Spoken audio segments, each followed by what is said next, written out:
Work at height. जब भी कोई काम 6 फीट या उससे ज़्यादा की ऊंचाई पे किया जा रहा है तो उसे वर्क एट हाइट मानेंगे। जब भी कोई वर्कर ऊंचाई पे काम कर रहा है तो उसके गिरने के चांसेस बहुत ज़्यादा हैं, तो हमें उसे रोकने के लिए फॉल प्रोटेक्शन सिस्टम का यूज करना चाहिए। फॉल प्रोटेक्शन सिस्टम 3 चीज़ें कंसिस्ट करती हैं। पहला है सेफ्टी रेलिंग, दूसरा है सेफ्टी नेट, तीसरा है फॉल अरेस्ट सिस्टम। तो इन तीनों की मदद से हम किसी फॉल को रोक सकते हैं या फिर उसे प्रोटेक्ट कर सकते हैं। तो कभी भी ऊंचाई पे काम करने से पहले हमें यह सुनिश्चित करना चाहिए कि ये 3 फॉल प्रोटेक्शन सिस्टम में कम से कम कोई एक उपलब्ध हो।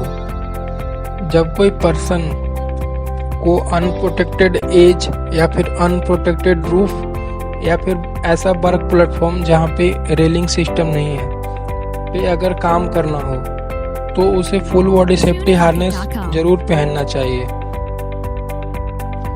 जैसा कि अभी हम 2 कंडीशन देखेंगे, एक सही तरीका और दूसरा गलत तरीका।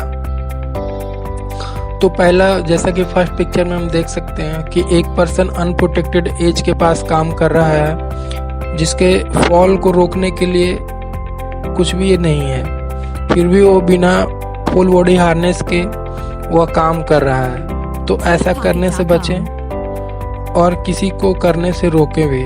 और दूसरा है सही तरीका, जो कि अनप्रोटेक्टेड रूफ पे है तो वहाँ पे वो पर्सन फुल बॉडी हार्नेस पहना हुआ है जो कि उसे उसके फॉल को प्रोटेक्ट करेगा या फिर उसके फॉल को रोकेगा।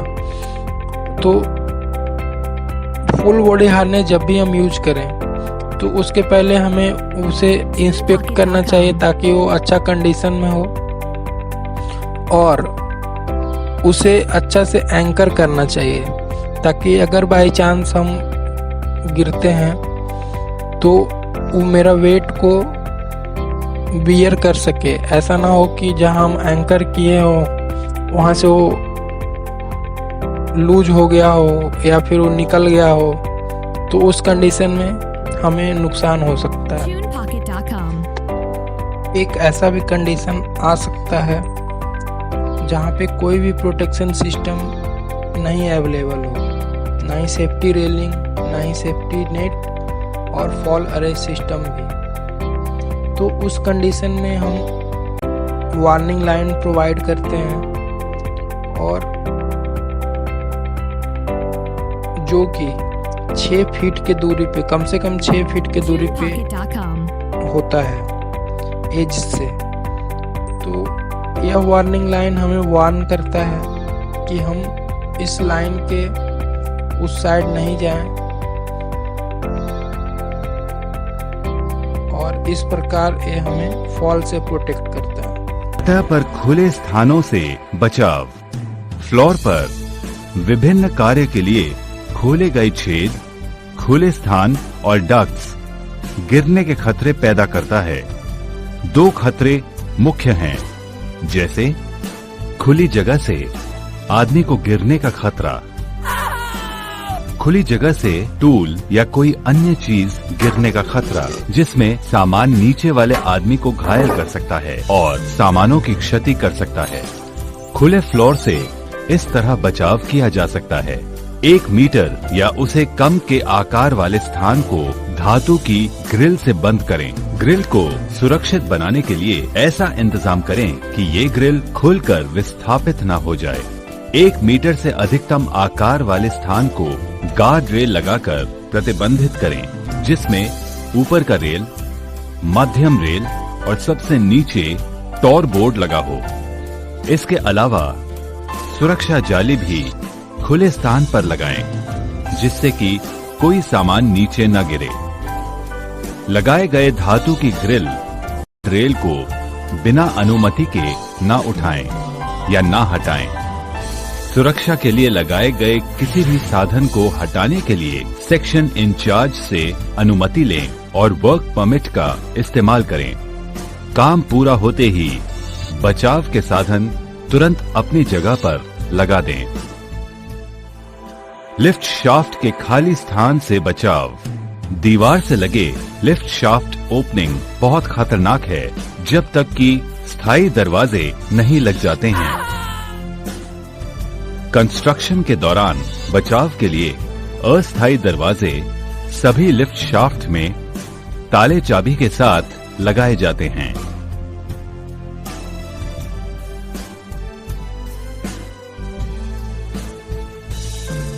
बिना अनुमति के कभी भी लिफ्ट शाफ्ट के गेट को ना खोलें।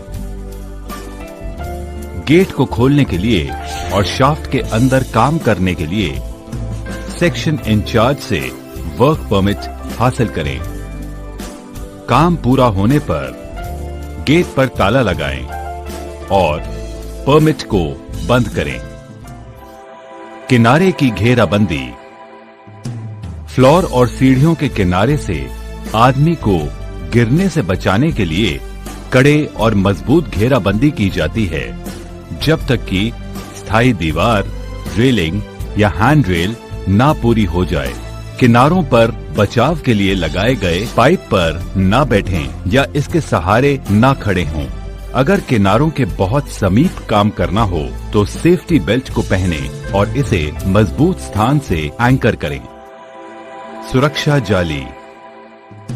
सुरक्षा जाली लगाए जाते हैं ऊंचाई से आदमी को गिरने से बचाने के लिए, ऊंचाई से सामान को गिरने से बचाने के लिए जिसे नीचे के आदमी को चोट न लगे। काम करने की सतह के नजदीक ही नीचे सुरक्षा जाली को लगाएं।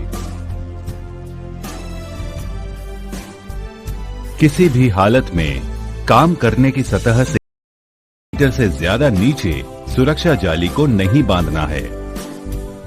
सुरक्षा जाली में सामान मत फेंकें। सुरक्षा जाली को क्षतिग्रस्त होने से बचाने के लिए उस पर सामान और कूड़े कचरे को जमा न होने दें। अगर सुरक्षा जाली क्षतिग्रस्त पाई जाए तो इसकी सूचना तुरंत सुपरवाइजर को दें। कार्यकारी अभियंता की अनुमति के बिना सुरक्षा जाली को न हटाएं और न ही बदलें।